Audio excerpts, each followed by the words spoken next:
Tax तीनों ही तरह से बढ़ाए हैं, लॉन्ग टर्म भी, शॉर्ट टर्म भी और वायदा कारोबार में एसटीटी भी। कैसे देखते हैं आप, और इसका कोई लंबा असर है या फिर एक दो दिन के लिए हो गया और बात खत्म?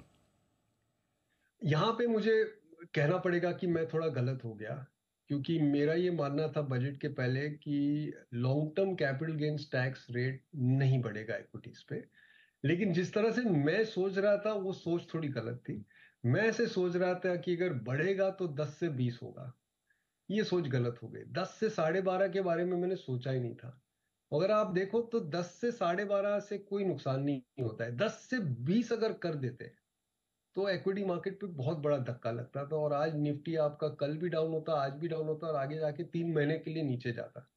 लेकिन 10 से 12.5 करने से ज्यादा फर्क नहीं पड़ता है। छोटा सा चेंज है, लेकिन उसको लेके जो समांतर रेट हो गए हैं सब एसेट क्लासेस के लिए, वो एक महत्वपूर्ण बात है। आप टैक्स की बात कर रहे हो, लेकिन मेरा जो मेरा जो अनुमान है, ये जो बजट में जो निकला है, बहुत सालों से हम लोग डायरेक्ट टैक्स कोड के रिफॉर्म के बारे में बात कर रहे हैं। आज मुझे मुझे याद है पहली बार इसकी बात 2006 में हुई थी। 18 साल से हम लोग डायरेक्ट टैक्स रिफॉर्म कर रहे हैं। पहली बार 18 साल में उस दिशा में कुछ चेष्टा हुई है। तो ये बजट में एक ट्रेलर आया है कि किस तरह से इंडिया का भारत का डायरेक्ट टैक्स रिफॉर्म होने वाला है। और जैसे वित्त मंत्री ने कहा कि अगले 6 महीने में पूरा ब्लूप्रिंट तैयार हो जाएगा। तो इससे लेके मुझे लगता है कि बाजार में इसका बहुत ही पॉजिटिव फर्क पड़ेगा, क्योंकि ये हमारा जो टैक्स का आज सिलसिला है वो काफी कॉम्प्लिकेटेड है। और टैक्स रिटर्न फाइल करना इतना आसान नहीं है। मुझे याद, मेरे खुद के टैक्स डॉक्यूमेंट में पिछले साल कुछ 6 अलग अलग सेक्शंस है कैपिटल गेन्स पे, क्योंकि अगर आप बॉन्ड को बेचो तो अलग कैपिटल गेन, अगर आप प्रॉपर्टी को बेचो तो अलग कैपिटल गेन, लिस्टेड इक्विटी में अलग, अनलिस्टेड इक्विटी में अलग। तो ये जो किया है कल, ये मेरे हिसाब से बहुत अच्छा किया है। और आगे जाके और भी इसमें बदलाव आने वाला है, तो ये अच्छा ही है। रही बात इक्विटी मार्केट की, तो 2.5% से ज्यादा फर्क नहीं पड़ेगा इक्विटी इन्वेस्टर्स को। ओके, नेट नेट 2.5% आपका टैक्स थोड़ा सा बढ़ गया। अच्छा सर, अब एक चीज़ बताएं कि अगर आप एफआई हैं तो इस बजट को देखने के बाद आप भारतीय बाजारों में खरीदेंगे, बेचेंगे या न्यूट्रल रहेंगे, कुछ नहीं करेंगे, मेरे लिए बजट आया और चला गया, फर्क नहीं पड़ता? नहीं देखो, ऐसा है कि बजट, जैसे मैंने पहले समझाया कि बजट क्या करता है। बजट सरकार की जो आय है और जो खर्चे हैं उसके बारे में विश्लेषण करती है, और फिर जो घाटा है उसके बारे में। तो ये बजट ये होता है। तो उस सिलसिले उसको लेके मुझे ऐसा लगता है कि दो चीज हुई है यहाँ पे। पहले कि बहुत सारे भारी बाहर के निवेशक को ऐसा लगा था कि चूंकि भाजपा की 30 सीटें कम आई है, उसके कारण भारत का जो पॉलिसी है, इकोनॉमिक पॉलिसी है, वो बदल जाएगा और पॉपुलिस्ट बन जाएगी सरकार।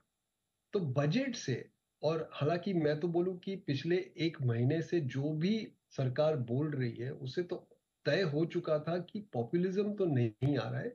लेकिन अगर आपको एकदम से कंफर्मेशन चाहिए था, तो ये बजट ने आपको ठीक ठीक समझा दिया कि हम लोग पॉपुलिज्म नहीं कर रहे, हमें तो ग्रोथ लाना है। ठीक है। और ये एक बहुत महत्वपूर्ण बात निकली है ये बजट से। और दूसरी जो बात है ये है कि अब आगे जाके, और ये मैं आपको समझा दूं, आपके दर्शकों को समझा दूं कि क्या हुआ था कि 2020 में जब कोविड आया, तो जो निजी क्षेत्र का जो सेंटिमेंट था वो बहुत ही खराब हो गया था। और उसके कारण सरकार को इकोनॉमी में अपना कंट्रीब्यूशन बढ़ाना पड़ा, और इसीलिए फिजिकल घाटे को बढ़ानी पड़ी और खर्चा बढ़ाना पड़ा। बहुत सारा इंफ्रास्ट्रक्चर किया सरकार ने। और अब कोविड खत्म हो गया है, तो सरकार की ओर से फरवरी में भी यही यही मैसेज था, और अब भी यही आ रही है कि अब हमने हमारा काम कर दिया है। अब साइकिल स्टेबलाइज हो गई है, और अब निजी क्षेत्र को अपना काम करना है, कंजम्पशन में और कैपेक्स दोनों में। तो ये दूसरा सबसे महत्वपूर्ण मैसेज, ये फरवरी में ऑलरेडी आ चुका था, लेकिन ये वापस एक बार फिर से दोहराया गया है कि अब निजी क्षेत्र में काम होगा, अब सरकार पीछे हट जाएगी। सरकार ने जो अपना कर्जा बढ़ाया था, कुछ 89% तक चला गया था, वो अब 82% तक आ गया है और अगले 2 साल में मेरे हिसाब से 60 के हैंडल में आ जाएगा सरकारी कर्ज। और साथ में जो निजी क्षेत्र में है वो कर्ज जो 50% हो गया है, खास करके कॉर्पोरेट सेक्टर में जीडीपी की तुलना में 50% है, वो अब बढ़ के 70 के आसपास पहुंच जाएगा।